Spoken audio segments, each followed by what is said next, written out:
Salut à tous, cette semaine on parle d'OVNI.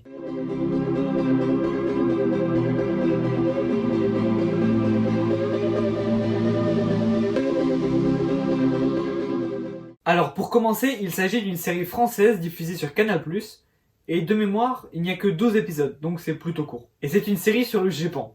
Alors qu'est-ce que le GEPAN ? Le GEPAN, ça veut dire Groupe d'études des phénomènes aérospatiaux non identifiés.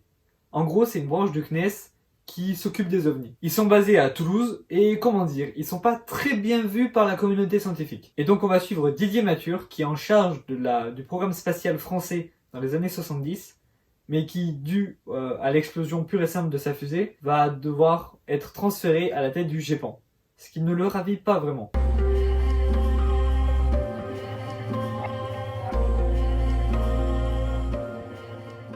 La série est fascinante sur plein d'aspects. Le premier étant tout ce qui tourne autour du spatial. On sent que c'est vraiment des passionnés qui ont fait cette série, ils ont fait du très bon travail, on est bien immergé au cœur du CNES, avec des références aux programmes spatiaux et tout ça. Pour les connaisseurs, vraiment, c'est une pépite. Et pour les fans plus particulièrement d'OVNI, alors quand je parle d'OVNI, c'est pas la série, hein, c'est les UFO, les objets quoi, je vous la conseille aussi parce que c'est une sorte d'X-Files français en fait. Je place ça là, X-Files, c'est sur Disney+, c'est trop bien, regardez-le. Durant la saison, ils vont résoudre plusieurs enquêtes, pour la plupart inspirées de faits réels, si ce n'est totalement réels. Et on voit très bien la démarche scientifique derrière une explication d'OVNI en fait. Parce que le GEPAN, son but c'est pas de crier aux extraterrestres à chaque fois qu'ils voient un OVNI. Non, eux ils vont expliquer pourquoi ça peut pas en être un en fait. OVNI étant une série française, je sais que ça peut en refroidir plus d'un. Et moi aussi, à la base, j'étais pas trop chaud. Mais en fait, les séries françaises avec notamment Canal+, et aussi Netflix avec Lupin, commencent à vraiment montrer de quoi elles sont capables et rivalisent même avec des productions américaines. Mais l'aspect que je trouve le mieux maîtrisé dans la série, c'est l'esthétique des années 70. C'est incroyablement bien fait, on a vraiment l'impression d'être dans les années 70. Enfin du moins, un cliché des années 70. Hein, parce que comme vous l'avez peut-être vu, je n'étais pas né, donc je peux pas savoir si c'était vraiment comme ça, et j'imagine que c'était pas vraiment comme ça.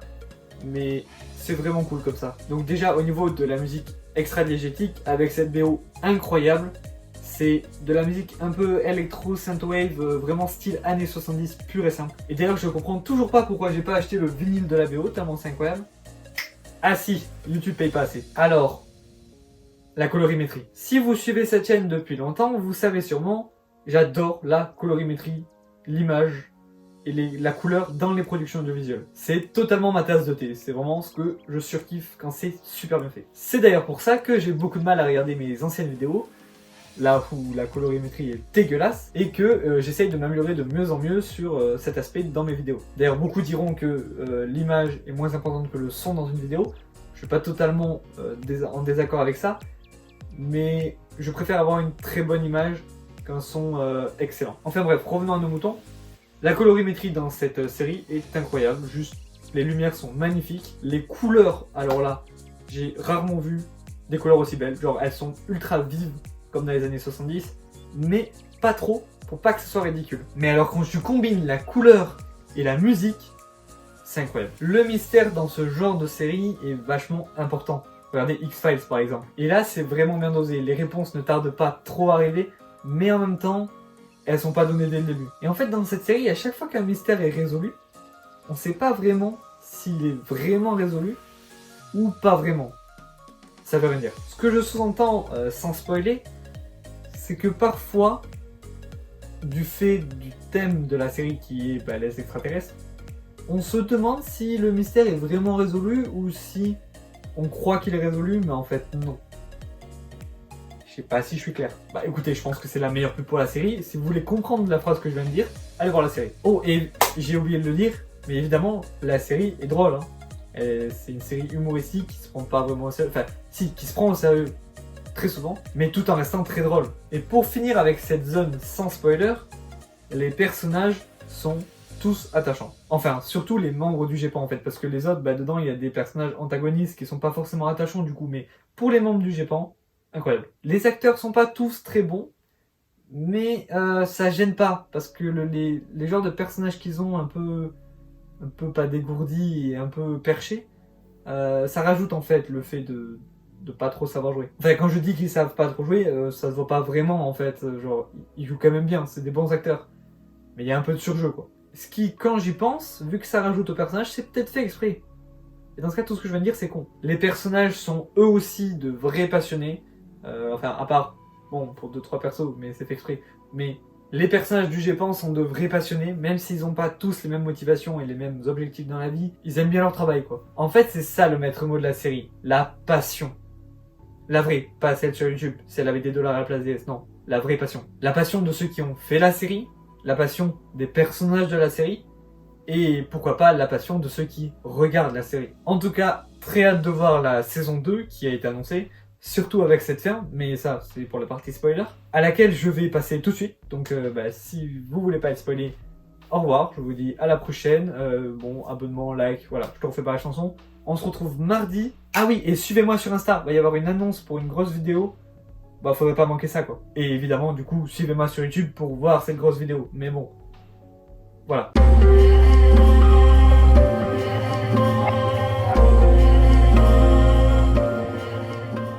Dans cette série, beaucoup de choses m'ont impressionné. Étant donné que j'avais un fort a priori sur les séries françaises, c'était pas dur. Mais 3 choses en particulier ont retenu mon attention. Et ces 3 choses, c'est de quoi on va parler maintenant. Premièrement, comme je l'ai dit, les personnages. Les acteurs ne sont pas tous très bons, mais comme je l'ai dit, ce n'est pas vraiment embêtant. Les 4 personnages principaux, donc ceux du GEPAN, sont tous très touchants et très attachants. Je pense notamment aux 2 plus jeunes. Et en fait, il y a beaucoup de moments dans cette série qui sont très touchants, comme par exemple quand les 2 vendeurs de piano se retrouvent dans le bar, une sorte de bar, où un des 2 chante là. Voilà, cette scène est juste magnifique en fait. Et aussi celle où Didier Mathur est avec ses enfants et regarde les étoiles. Bon voilà, c'est juste magnifique encore une fois. Enfin, même si c'est de fausses étoiles.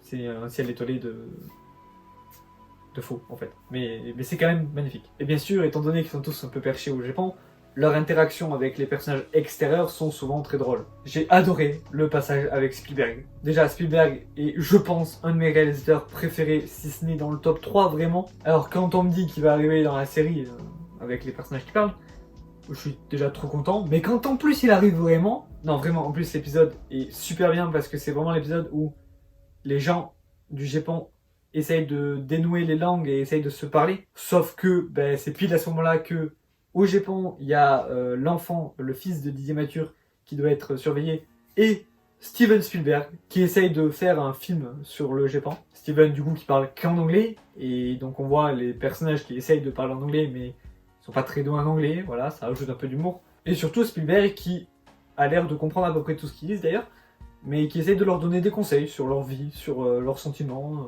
Et la chute en plus du fait que c'est en venant au Japon qu'il a trouvé l'idée pour E.T., pour le film E.T. Voilà, bon, en tant que cinéphile, on adore. La deuxième chose sur laquelle je voudrais m'attarder, c'est le combat contre l'obscurantisme. C'est bien évidemment le but du Japon dans la vraie vie, mais je trouve que c'est super bien mis en scène dans la série. Avec d'un côté toutes les enquêtes qui sont résolues rationnellement, des enquêtes qui, je le rappelle, sont toutes inspirées de faits réels.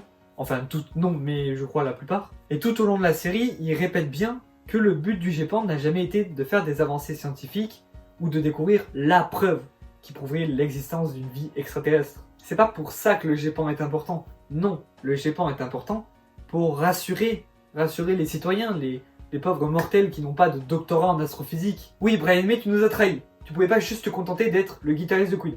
Non, monsieur a un doctorat en astrophysique. Et oui, je suis bien en train de parler à un JPEG, effectivement, oui. Je disais donc que dans les années 70, encore plus qu'aujourd'hui, les gens étaient facilement impressionnés par un phénomène aéronautique. C'était le début, en fait. Genre, les avions, ça faisait un petit moment déjà, mais les fusées, c'est le tout début. Et surtout, la conquête spatiale ne date que de un an. Enfin, je sais pas exactement quand se passe la série. Si elle se passe en 79, ça ne marche pas. Mais si ça se passe vraiment début années 70, le premier pas sur la Lune, c'est 69. Donc des théories sur des extraterrestres, les gens y croyaient vraiment. Pas tous, attention. Mais il était encore possible de croire à une vie sur la Lune ou sur Mars. On n'avait pas toutes ces données qui prouvent que visiblement il n'y a rien. Après, l'impossible n'est pas possible. Qu'est-ce que je raconte? Après, l'impossible n'existe pas en biologie, mais on est plutôt sûr, quoi. Et enfin, troisièmement, le mystère de cette série. J'ai abandonné à plusieurs reprises l'écriture d'un épisode sur Gravity Falls. Ça veut pas dire que ça arrivera pas un jour. Ça arrivera même fortement un jour. Mais pour l'instant, je n'y arrivais pas. Pourquoi ? Parce que le seul truc que j'avais à dire pratiquement, c'était l'importance du mystère dans la série. Parce que je trouve que Gravity Falls est vraiment l'une des meilleures séries animation et live confondus qui gère le mieux son mystère. Et ça me saoulait vraiment de pas arriver à faire un épisode dessus, alors que, ben voilà quoi, c'est vraiment incroyable. Donc je profite de cette vidéo pour vous conseiller la série d'ailleurs sur Disney+, encore une fois. Je ne suis pas sponsor par Disney+, c'est dommage, j'aurais dû. Mais tout ça pour dire que je trouve que OVNI se rapproche pas mal du mystère à la Gravity Falls. Et beaucoup du mystère à la X-Files. Évidemment. Encore une fois, je parle d'X-Files, c'est la 3e fois je crois dans cette vidéo. Allez la voir. Alors je sais pas si ça change après parce que je suis qu'au début d'X-Files. Donc en tout cas, dans la première saison, c'est vraiment le même mystère. On a une enquête, on la résout ou peut-être pas. Mais en tout cas, on pense qu'on l'a résolue. On passe à une autre. Et ainsi de suite. Même si dans OVNI, les enquêtes sont plus liées que dans X-Files, ça reste la même chose. Et d'ailleurs, comme dans X-Files, toujours je parle des premières saisons parce que j'ai pas vu la suite, le mystère est si bien dosé qu'on en arrive à ne pas croire au paranormal dans la série, alors que bah, c'est évident quoi. Je veux dire, dès le début d'OVNI, on comprend, c'est évident qu'il se passe des choses pas normales. Mais vu que toutes les enquêtes se résolvent rationnellement, on finit par se dire que non. Et en fait, pratiquement à chaque épisode, on se rappelle que si en fait, si, il y a vraiment quelque chose. Mais on aurait oublié l'épisode d'après. Et c'est là que je trouve la série giga bien faite, parce que en fait c'est exactement ce que ressentent les personnages. Ils sont sûrs et certains d'avoir vu un ovni, mais le GEPAN arrive, leur explique que non. Et donc, bah, ils croient le GEPAN. Donc finalement, bah, il n'y a pas de surnaturel. Sauf qu'en fait si. En fait les persos de la série sont si forts qu'ils arrivent à nous convaincre, nous, qu'il n'y a pas de surnaturel dans ce qui vient de se passer, alors qu'on a clairement vu qu'il y avait du surnaturel. Et l'exemple parfait pour ça, c'est le grand fil rouge de la série en fait, les choses qui disparaissent à un endroit et qui réapparaissent à un autre endroit. Ça, nous, on sait que c'est clairement surnaturel dans la série. Mais les personnages, non. Et ils arrivent à nous convaincre, les cons. Donc, pour ceux qui l'ont peut-être vu depuis longtemps, je vous rappelle, il y a des choses, des objets qui disparaissent, qui réapparaissent pour la plupart au pôle Nord, et qui ensuite réapparaissent en France. Et à la fin de la série, gros mindfuck, on apprend que les phénomènes des objets qui disparaissent sont liés à un personnage du GEPAN, et que le pôle Nord, ben en fait c'est pas le pôle Nord, en tout cas pas de la Terre. En fait depuis le début il s'agissait d'une autre planète. Alors pour le coup dans la série, il y a beaucoup de retournements de situation qui sont prévisibles, mais celui-là, je m'y attendais pas. J'avoue, je m'y attendais pas. Vraiment jusqu'à la fin de la série je m'y attendais pas. Jusqu'à qu'on voit la grosse lune chelou au-dessus du pôle Nord. Alors même que, ben, pourtant, il y a un des personnages au pôle Nord qui dit que l'objet vient de la Terre. Donc à ce moment-là, moi je me suis dit, c'est bizarre, pourquoi la Terre alors qu'ils sont sur Terre, vu qu'ils sont au pôle Nord hein. Et j'ai pas tilté, non, il a fallu vraiment me montrer qu'il y avait une lune rouge chelou au-dessus du pôle Nord pour que je comprenne qu'il n'était pas sur Terre en fait. Alors bien sûr, il me faut des réponses absolument, et ça tombe bien, la saison 2 est en cours de tournage. Voilà, donc pour conclure, la série est vraiment bien, et je vous incite à la regarder, et à ne surtout pas la manquer. En plus, ça soutient les séries françaises qui en ont bien besoin, hein, pour redorer leur blason. D'ailleurs, pour Lupin, j'attendais que la partie 2 soit finie pour avoir toute la série.